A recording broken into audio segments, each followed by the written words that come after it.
പടിഞ്ഞാറങ്ങാടി ഇനി വിലക്കുറവിന്റെ വലിയ അങ്ങാടി Almiya hyper market and electronics Padinjarangadi. Chalissery police station Janamaithri beat officer ഗായകനായി പാട്ടുപാടിയത് ഗ്രാമത്തിന് പുതിയ കാഴ്ചയായി. ചാലിശ്ശേരി പോലീസ് സ്റ്റേഷൻ പരിധിയിൽപ്പെടുന്ന കോഴിക്കര കല്ലിട്ടുകാവ് ഭഗവതി ക്ഷേത്രത്തിലെ ഉത്സവത്തിന്റെ ഭാഗമായി വ്യാഴാഴ്ച ഒരുക്കിയ ഗാനമേളയ്ക്കിടയിലാണ് പോലീസ് വേഷത്തിൽ Janamaithri beat officer Shijith K പാട്ടുപാടുവാൻ വേദിയിലെത്തിയത്. Balachandra Menon മുഖ്യ കഥാപാത്രമായ സസ്നേഹം എന്ന ചിത്രത്തിലെ താനെ പൂവിട്ട മോഹം എന്ന ഗാനം ശ്രുതിമധുരമായ ഈണത്തിൽ ആലപിച്ചപ്പോൾ നിറഞ്ഞ സദസ്സ് കൈയടിച്ച് പാട്ടിനെ സ്വീകരിച്ചു.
കഴിഞ്ഞ 15 വർഷമായി പോലീസ് സേനയിൽ പ്രവർത്തിക്കുന്ന ബീറ്റ് ഓഫീസർ പാലക്കാട് ജില്ലാ പോലീസിന്റെ കീഴിലുള്ള ജനമൈത്രി സംഗീത ട്രൂപ്പിലെ അംഗമാണ്.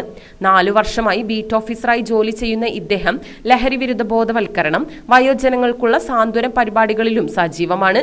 പട്ടാമ്പി പെരുമുടിയൂർ സ്വദേശിയായ കുന്നത്തൊടി കുമാരൻ ലക്ഷ്മി ദമ്പതിമാരുടെ 4ാമത്തെ മകനായ ബീറ്റ് ഓഫീസറുടെ പാട്ടുപാടുവാനുള്ള കഴിവ് കണ്ടെത്തിയത് ഭാര്യ ശ്രുതിയായിരുന്നു.